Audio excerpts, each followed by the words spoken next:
Bienvenue dans ce nouvel immédiat. Bonjour Hervé. Bonjour Jean-Yves. Clinton-Trump, le débat télévisé pour la présidentielle. Pour les médias américains et français, aucune hésitation, Clinton a détruit Donald Trump. Une information à chaud qui s'avère fausse, décryptage dans immédiat. Laurence Rossignol veut un délit d'entrave numérique, un délit sur mesure contre les sites pro-vie. Des sites qui, pour les médias, mentent et manipulent les femmes. Immédiat réinforme. La fachosphère, comment l'extrême droite remporte la bataille du net, tapis rouge dans les médias pour les journalistes de Libération et des Inrocks et tentative de diabolisation de la réinformation. Et vous retrouverez votre zapping et les tweets de la semaine.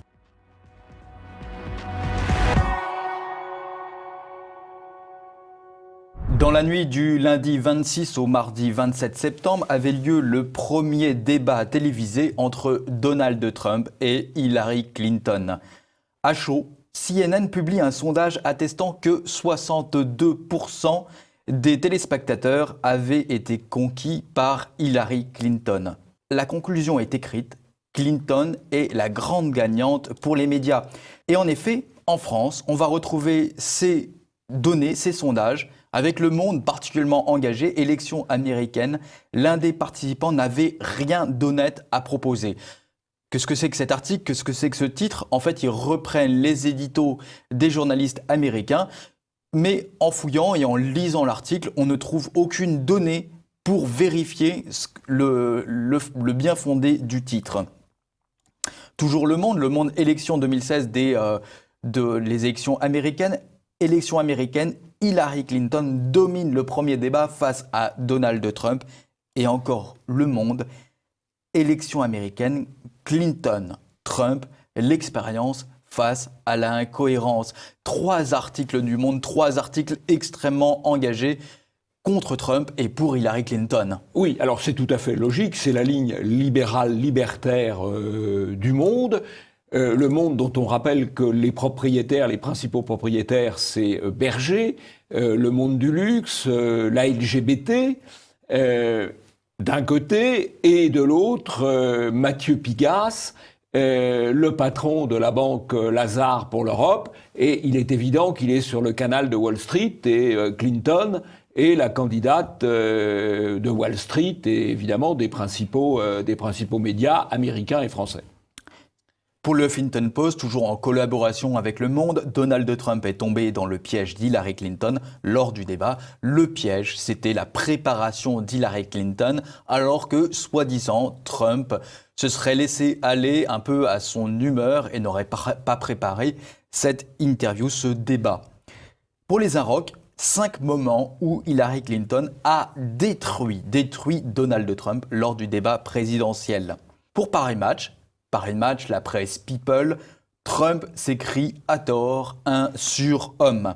Et pour Europe 1, eh bien, c'est l'absence de préparation, encore une fois, de Donald Trump, et c'est là où Trump a péché. Oui, vous connaissez le lièvre et la tortue, la cigale et la fourmi. Eh bien, la morale de la fable, le Trump et la Clinton, c'est que c'est la besogneuse qui gagne à la fin. Elle a travaillé et ça a payé, titre par exemple CNN. Eh bien, beaucoup de critiques justement sur la préparation de Trump, d'Hillary, etc. Simplement, ce qu'il faut relever, c'est qu'avant le débat, beaucoup de commentateurs évoquaient le fait que le fond n'avait pas vraiment d'importance pour un débat télévisuel.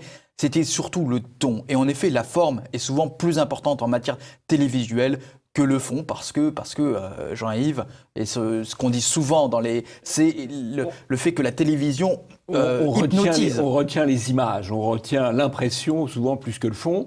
Et de ce point de vue-là, ce qui pouvait être un danger pour Trump, c'était d'apparaître comme veulent le présenter ses adversaires, ses ennemis, comme excessif ou perdant son contrôle, et c'est absolument pas ce qui s'est passé. Alors 20 minutes va nous dire débat Clinton-Trump, Hillary a donné une leçon à Trump, citant un compte Twitter évoquant le fait que Trump avait été battu pendant ce débat. Mais qu'est-ce que c'est que ce compte? C'est Rudolph Giuliani. Et Rudolph Giuliani, eh bien, dans la description de son compte Twitter, on voit « Parody of former mayor of New York ». Excusez-moi pour l'accent. Donc, mais on comprend bien. C'est un des conseillers de Trump aujourd'hui. Et donc, on sort un tweet où il reconnaît en quelque sorte la défaite de son champion, sauf que c'est un compte parodique, et ça apparaît comme tel. Donc, le journaliste n'a pas fait le tiers du quart du boulot pour lequel il devrait être payé. Dans les commentaires pré-débat, parce qu'il y a eu beaucoup de commentaires pré-débat, parce que c'était vraiment un débat extrêmement attendu, eh bien, un tweetos relève que c'était Lish Pissar qui était appelée à commenter ce débat. Et Lish Pissar, qui est-elle? C'est l'ancienne conseillère du président Bill Clinton. Une prise de position un peu légère en tout cas, sur BFM, n'est-ce pas? Oui, et alors on pourrait dire aussi que le débat n'a pas été arbitré de manière neutre, puisque le modérateur, entre guillemets, du débat a posé un certain nombre de questions censées être gênantes pour Trump, notamment sur son attitude pendant une crise immobilière, notamment sur ses impôts, mais il n'a pas posé la question infiniment plus gênante pour Hillary Clinton, des milliers ou des dizaines de milliers de courriels qu'elle a laissé aller dans la nature en contravention totale des règles de sécurité qu'elle aurait dû suivre lorsqu'elle était secrétaire d'État. Donc on a eu déjà un débat biaisé par le modérateur qui était quand même clairement engagé du côté de Clinton, d'où pour Trump le fait d'avoir non pas une adversaire mais plutôt deux adversaires. Voilà. On se souvient que c'est CNN qui a lancé le premier sondage de 62% des téléspectateurs qui avaient été convaincus par Hillary Clinton. Sauf que quelques jours après, eh bien, c'est David Charlan, directeur du service politique de CNN, qui va nous dire qu'il y avait un réel déséquilibre au niveau des sondés, ce qui a déséquilibré le résultat. This sample of debate watchers in this poll is 41% Democratic, 26% Republican.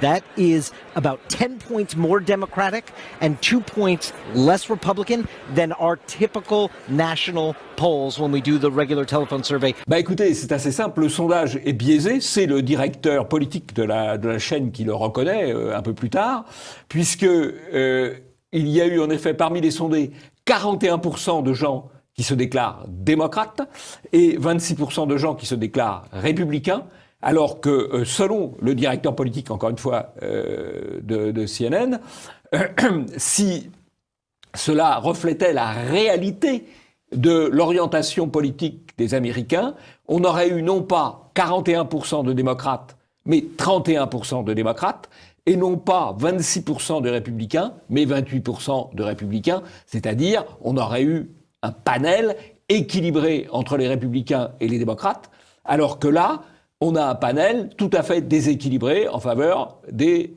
démocrates. C'est comme si en France, vous faisiez un sondage parmi les électeurs de Marine Le Pen, elle aurait sans doute un score très important, de même que si vous faites un sondage parmi les électeurs de Mélenchon, il aurait aussi un score très important. Et bien là, il y a eu un biais, puisqu'on a interrogé beaucoup plus de gens favorables aux démocrates, donc au parti de Clinton, qu'aux républicains, le parti de Trump. Voilà, c'est donc un sondage qui a été répercuté partout, mais qui est sur une base erronée. C'est un sondage non représentatif. Alors, comment avoir d'autres sources? Eh bien, c'est assez facile, il suffit d'utiliser Internet. Et puis, le lendemain donc du débat, beaucoup de sites Internet, beaucoup de sites d'information ont fait un sondage d'internautes, un sondage Internet. Et là, on arrive à réunir énormément de données, énormément de sondages qui montrent que Trump a été aussi extrêmement convaincant.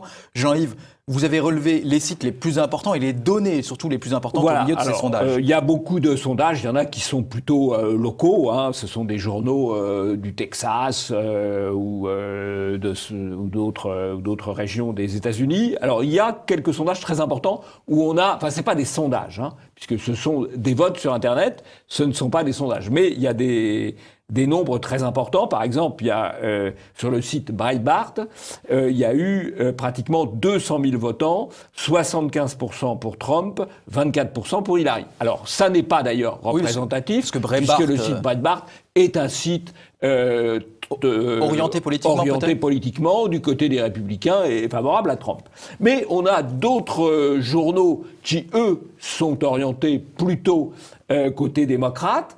et pour lesquels il y a eu aussi beaucoup de répondants. Et là, le Time, par exemple, 58% en faveur de Trump, 42% pour Clinton. Et le Time, c'est pas du tout un relais de Trump. CNBC, 49% pour Hillary Clinton, 51% pour Trump, sur la base de 220 000 votes, donc quelque chose d'assez important. Fortune, là aussi on est dans un magazine qui n'est pas favorable à Trump, Clinton 49%, Trump 51%, sur 434 000 votes, donc des chiffres tout à fait importants.